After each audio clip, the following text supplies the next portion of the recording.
How's it going? I'm Ryan, and today I'm going to go over the one trade that I took on NQ. I took a short early in the morning, quick and easy trade, one and done for me on the day. Had a nice profit of $400 off this single trade, and I'll go over that trade in just a second. But first, I want to kind of cover what I was looking at coming into the day. If you've watched any of my videos, you may have known that previously I was getting a lot of levels off of the 4 and 8 hour time frame using the points of control, basically looking at prices where the majority of volume was traded on these higher time frames and using those as kind of liquidity targets to act as support and resistance. While these levels did align well with price action, I felt that it was lacking a little bit of context. So I'm still using volume profiles in my trading strategy, but I am no longer just kind of blindly going off of levels from the 8 hour time frame, but rather what I'm doing is looking at daily and overnight volume profiles. So much of the strategy is very similar. It's just adding a little bit of context. So it's not a huge change, but you'll see as I go into my trade what I mean in terms of adding a little bit of context to the reason why I'm taking the trades that I'm taking at the levels. So the levels are pretty much going to be the same that we're looking at, but the reasoning behind them is going to have an extra layer, and I'll talk about that in a second. So coming into today, what I was looking at, this is the 5-minute time frame, and these are the daily session volume profiles and then the overnight session volume profiles. So here we have Friday's price action. Here we have the price action over the course of the weekend and the pre-market this morning, and then we have today's price action. When I'm trading, I'm not looking at the current day volume profile. What I do look at is the volume profile of individual candles on smaller time frames, like 5-minute, 15-minute, 1 hour even, to determine some extra confluence on my trades. And I'll show you what I mean by that with the 5-minute point of control, because that's what I used today in my trade. But when this session was printing this volume profile, I wasn't paying too much attention to it. What I want to look at is the previous day and the previous overnight session. And then you can even look back at previous days before that, but that's the gist of it. Let's get into it. Coming into today, we had, and I'll pull up maybe an hourly time frame and then we'll dive a little bit into the 5-minute. So we've been downtrending recently. We had a little bit of a hold and formed a low. Friday, we got a move to the upside, and then coming into today's open, we had been climbing through the after hours and the pre-market, making our way up. What I was watching is we had kind of this little swing high area up in here to see if we could break that. We did not. We kind of rejected off the same area that this level was rejecting off of, or the same price that we were rejecting off of here last Thursday. So we did not, and in fact we set a lower low. So it looks like the downtrend is continuing for now. But that's kind of a general overview of where we were coming into the day, right? We had this base form here overnight on Thursday, and then on Friday's price action, we held this area and moved higher into the weekend, leading to today's open. So with that context, we can pull up 5-minute chart and look at some things. So what was I watching? I had a few things that I was watching today. Like I said, we have the overnight volume profile, we have Friday's volume profile, and we're opening above the overnight session volume profile. This to me is signaling a buy side imbalance. We have within this orange area that's considered fair value, where the majority of volume was transacted. Price being pushed up above that is a bullish signal. But obviously, right out of the gate, we came down and tested the value area high of the overnight session. Got a temporary bounce up testing that pre-market high, and then immediately sold off. So basically what I'm looking at is with these volume profiles, the value area high can be considered as kind of overpriced, or kind of the uppermost range, and not always, but more of the uppermost range of where buyers and sellers are willing to transact. The point of control is kind of fair value, and the value area low is considered good value or cheap price, right?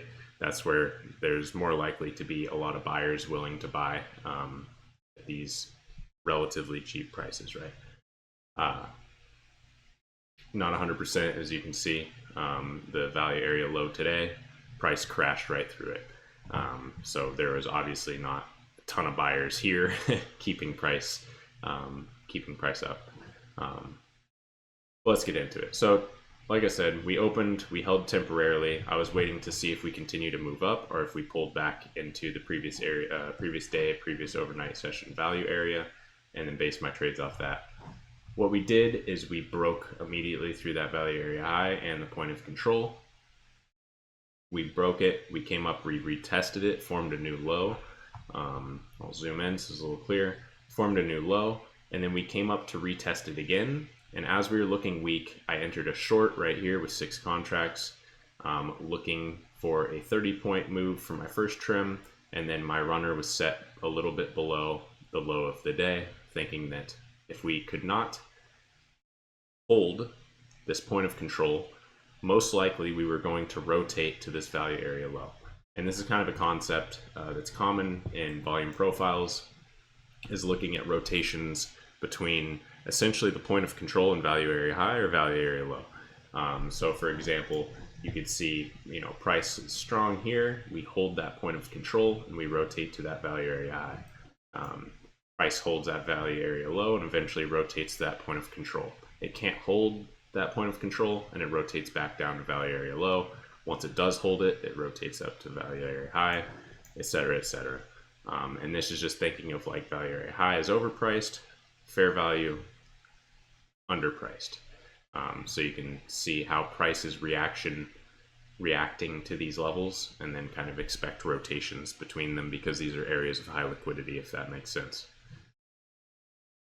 So not a whole lot to go over. This trade happened extremely quick, but we were looking weak. We were testing this area. We're unable to hold it. We're unable to break back above that point of control.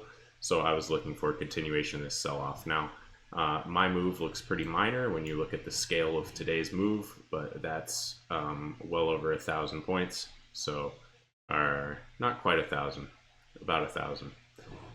That's a big drop. So, a 53 point runner doesn't look or 54 points doesn't look as impressive. But it was a winning trade. It was getting that base hit, not trying to get too greedy, and it worked out pretty well.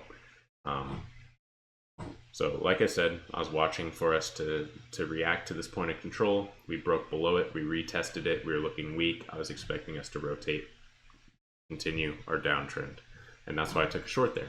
But a little extra confluence and another thing that I was watching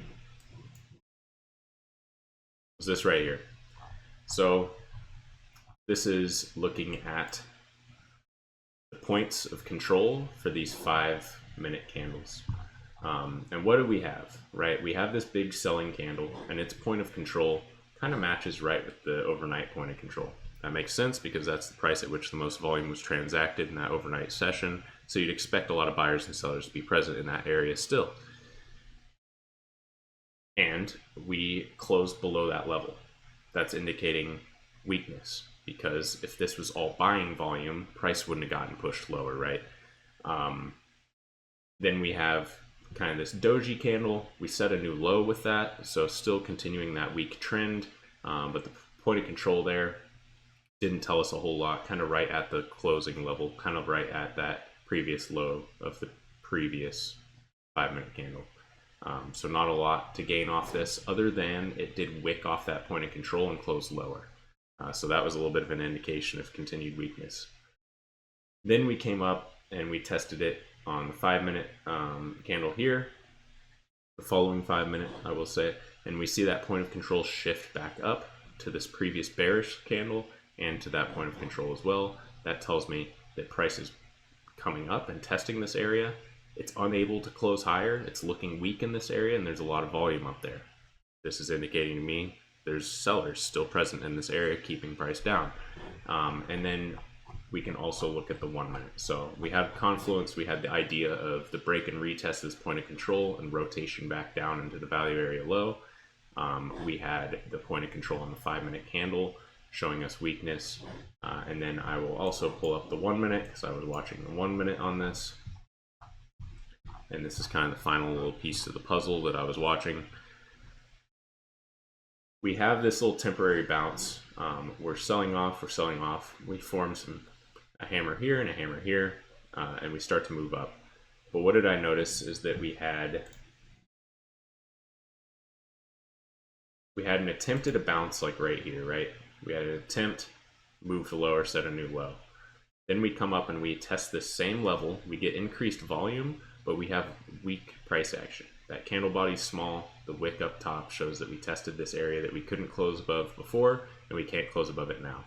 Then we get another candle that's not so strong, right? It is green. It closes above that level technically, but it's not so strong as well, and we see that volume drop off. So I see high volume on a rejection, and then an attempted move higher on low volume, and then on the following candle I entered. So this was just looking at kind of that rotation, like I said, the break and retest here, the point of control on the 5 minute, the 1 minute price action and volume as well. All these things were in alignment in terms of looking like continuation on that downtrend. So that is why I entered short.